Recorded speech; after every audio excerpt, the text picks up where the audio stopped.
నమస్కారం. మాగల్ఫ్ న్యూస్ కి స్వాగతం. ప్రతిరోజు 6 దేశాల తాజా వార్తలు మీకు అందించబడుతున్నాయి.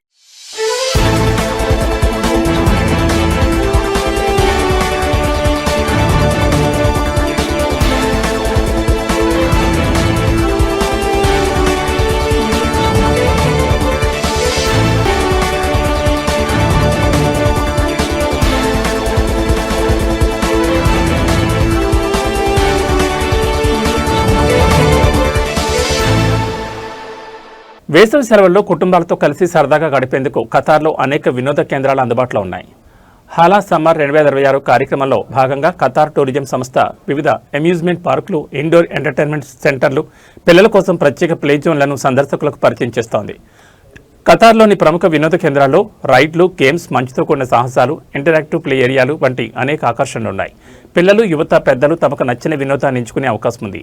దోహా ఫెస్టివల్ సిటీలో ఉన్న స్నో డ్యూన్స్లో మంచుతో కూడిన వివిధ కార్యకలాపాలు, ఇంటరాక్టివ్ అనుభవాలు అందుబాటులో ఉన్నాయి. కుటుంబ సభ్యులు వినోదంతో పాటు షాపింగ్, భోజనాన్ని కూడా ఒకే ప్రదేశంలో ఆస్వాదించవచ్చు. మిషరెబ్లో ఉన్న దోహా క్వెస్ట్ ఖతార్లో తొలి పూర్తిస్థాయి ఇండోర్ థీమ్ పార్క్గా గుర్తింపు పొందింది. వివిధ రైడ్లు, థీమ్ ఆకర్షణలు, ఇమ్మర్సివ్ అనుభవాలు ఇక్కడ ప్రత్యేక ఆకర్షణగా ఉన్నాయి. సమీపంలోని మిషరెబ్ మ్యూజియంస్, సౌక్ వాకిఫ్, దోహా కార్నిష్ను కూడా సందర్శించవచ్చు. దోహా ఫెస్టివల్ సిటీలోని యాంగ్రీ బర్డ్స్ వరల్డ్లో ప్రసిద్ధ యాంగ్రీ బర్డ్స్ థీమ్తో రైడ్లు, గేమ్స్, కుటుంబ వినోద కార్యక్రమాలు ఉన్నాయి. పిల్లలతో పాటు పెద్దలు కూడా ఇక్కడ సరదాగా గడపచ్చు. ది పెర్ల్ ఖతార్లోని మదీనా సెంటర్లో ఉన్న మెగాపోలిస్లో arcade games, golf, car racing, సిమ్యులేటర్లు, బౌలింగ్, బిలియర్డ్స్, కరోకే వంటి సదుపాయాలున్నాయి. వినోదంతో పాటు వాటర్ ఫ్రంట్ ప్రాంతాల్లో సందడి చేయొచ్చు. మాల్ ఆఫ్ ఖతార్లో ఉన్న కిడ్ మోండా పిల్లల కోసం ప్రత్యేకంగా రూపొందించిన ఇండోర్ ఇంటరాక్టివ్ సిటీ వివిధ వృత్తులను రోల్ ప్లే ద్వారా తెలుసుకునే అవకాశం పిల్లలకి ఇక్కడ లభిస్తుంది. ఆటతో పాటు విద్యను అందించేలా దీన్ని రూపొందించారు. తవార్ మాల్లోని బౌన్స్లో trampoline, jumps, wall running, dodge ball, యాప్స్కిల్ ఛాలెంజ్ వంటి యాక్టివిటీలను ఆస్వాదించవచ్చు. అన్ని వయసుల వారికి అనువైన వినోద కార్యక్రమాలు ఇక్కడ ఉన్నాయి. ఈ వినోద కేంద్రాలతో పాటు హలా సమ్మర్ 2026 కిడ్స్ గ్రో ఫ్రీ కార్యక్రమాలు కుటుంబాలకు మరిన్ని వినోద అవకాశాలను అందిస్తున్నాయి.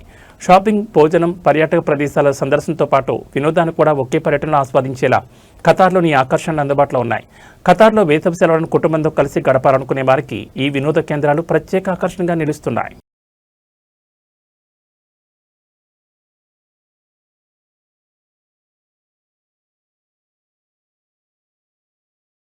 యునైటెడ్ అరబ్ ఎమిరేట్స్లో నిర్వహించనున్న బతుకమ్మ సంబరాలకు ముఖ్య అతిథిగా హాజరు కావాలని భారత రాష్ట్ర సమితి వర్కింగ్ ప్రెసిడెంట్, మాజీ మంత్రి కేటీఆర్ను Emirates Telangana cultural and welfare association ప్రతినిధులు ఆహ్వానించారు.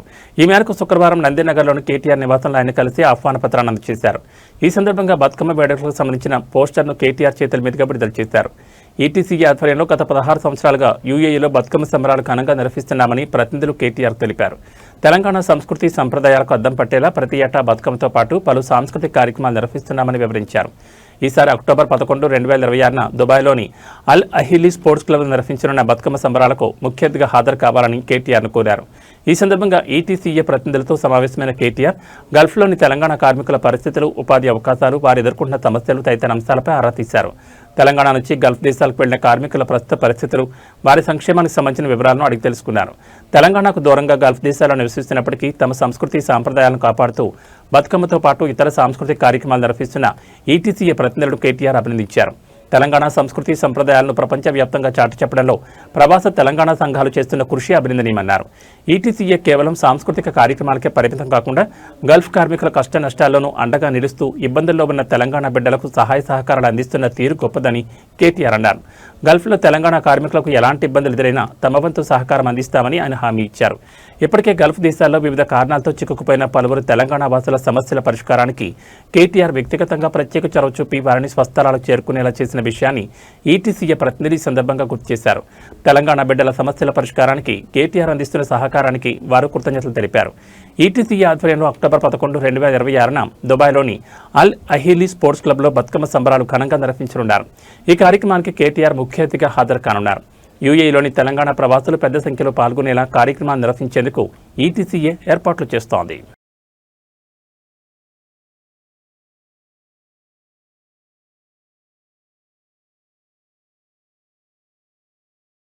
King Fahd bin Abdul Aziz Al Saud road పాక్షికంగా మూసివేయనున్నట్లు జనరల్ డైరెక్టరేట్ ఆఫ్ ట్రాఫిక్ ప్రకటించింది. ఈ ట్రాఫిక్ ఆంక్షలు ఆగస్టు 8 నుంచి వారం రోజుల పాటు అమల్లో ఉంటాయని పేర్కొంది. కింగ్ ఫహద్ రోడ్లోని కుడివైపు 2 లేన్లను తాత్కాలికంగా మూసివేయనున్నారు. అలాగే బయాన్ ప్రాంతానికి ఎదురుగా ఉన్న Sheikh Zayed bin Sultan Al Nahyan road వైపు వెళ్లే బ్రాంచ్ ఎంట్రన్స్ను కూడా మూసివేయనున్నారు. మూసివేసే సమయంలో వాహనదారులు అప్రమత్తంగా ఉండాలని ట్రాఫిక్ అధికారులు సూచించారు. రహదారిపై ఏర్పాటు చేసే ట్రాఫిక్ సూచనలు, మార్గదర్శకాలను తప్పనిసరిగా పాటించాలని కోరారు. వీలైనంత వరకు ప్రత్యామ్నాయ మార్గాలను వినియోగించాలని సూచించారు. ముఖ్యంగా రద్దీ సమయాల్లో ఈ మార్పుల కారణంగా ట్రాఫిక్ రాకపోకలకు అంతరాయం ఏర్పడే అవకాశం ఉందని అధికారులు తెలిపారు. కింగ్ ఫహద్ రోడ్ను ఉపయోగించే వాహనదారులు ప్రయాణ సమయాన్ని ముందుగానే ప్లాన్ చేసుకుని ట్రాఫిక్ రద్దీని దృష్టిలో ఉంచుకోవాలని సూచించారు.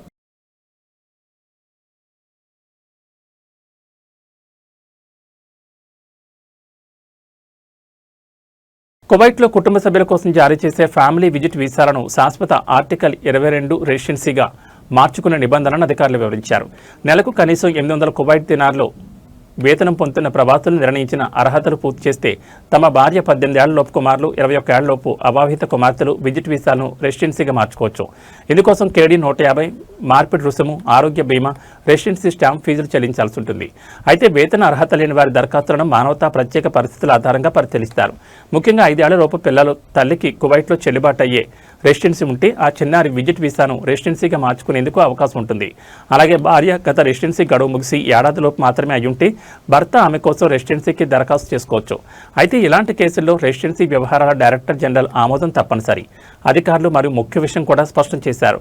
భార్య పిల్లలకు జారీ చేసిన విజిట్ వీసాలను ఆర్టికల్ 18 వర్క్ పర్మిట్గా మార్చుకునే అవకాశం లేదు. అర్హత ఉన్న సందర్భాల్లో వాటిని ఆర్టికల్ 22 ఫ్యామిలీ డిపెండెంట్ రెసిడెన్సీగా మార్చుకోవచ్చని తెలిపారు.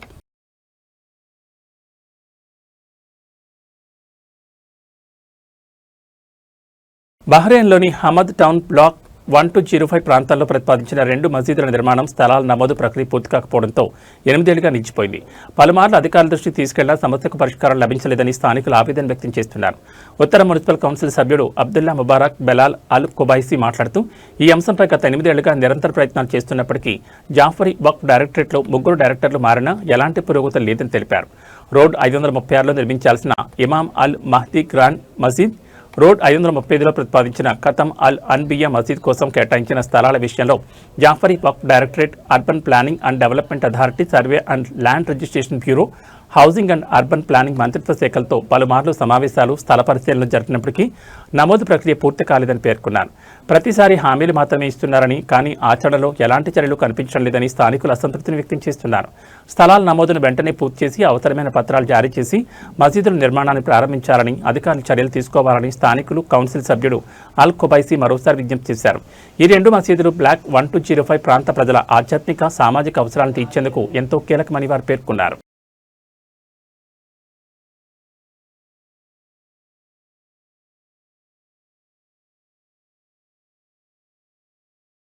ఒమాన్లోని దోఫార్ గవర్నరేట్ పరిధిలో ఉన్న అల్ హలానేత్ దీవుల సమీపంలో కరోలైన్ బెజింగి అనే నౌక ఒడ్డుకు చేరి నిలిచిపోవడంతో పర్యావరణంపై ప్రభావం పడకుండా చర్యలు చేపట్టినట్లు ఒమాన్ రవాణా, కమ్యూనికేషన్ అండ్ ఇన్ఫర్మేషన్ టెక్నాలజీ మంత్రిత్వ శాఖ మరియు పర్యావరణ అథారిటీ వెల్లడించాయి.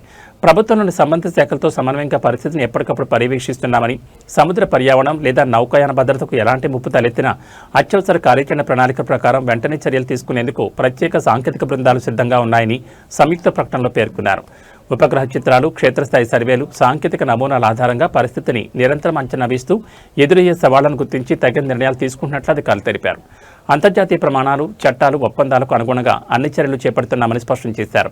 ఈ ఘటనకు సంబంధించిన తాజా వివరాలను అధికారిక మార్గాల ద్వారానే వెల్లడిస్తామని, ప్రజలు పుకార్లను నమ్మకుండా అధికారిక సమాచారం మాత్రమే విశ్వసించాలని అధికారులు విజ్ఞప్తి చేశారు.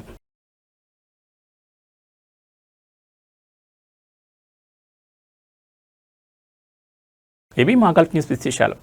మరో బులెటిన్లో మళ్ళీ కలుసుకుందాం. నమస్కారం.